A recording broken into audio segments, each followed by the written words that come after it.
কৃষক কিন্তু সবাই হয় না, কৃষিকাজ সবাই পারে না। কৃষিকাজ করতে হলে অভিজ্ঞতা লাগে। একজন অশিক্ষিত লোকও কিন্তু কৃষিকাজ করতে পারে, তার অভিজ্ঞতা থাকতে হবে। আর একজন শিক্ষিত লোকও কিন্তু কৃষিকাজ করতে পারে না, কারণ তার এই কৃষিকাজের প্রতি তার অভিজ্ঞতা নাই। তো দেখেন এই যে এইটাও দেখেন, এই দানাটা, এই আলিটা একদিন কেড়ে একদিন এক টাইমই ফেলানো হয়েছে। এটারও পরিবেশ দেখেন আর এটারও পরিবেশ দেখেন, দেখছেন? তো এই কারণে আমি বললাম যে কৃষিকাজ সবার দ্বারা সম্ভব না, সবাই কৃষিকাজ পারে না। একজন সফল কৃষক কৃষিকাজ করতে হলে তার কৃষিকাজের প্রতি অভিজ্ঞতা থাকতে হবে।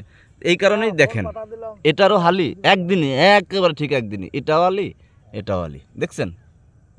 দেখেন, এই কারণেই একজন কৃষক সফল কৃষক হইতে হলে কৃষিকাজের প্রতি অভিজ্ঞতা লাগবেই।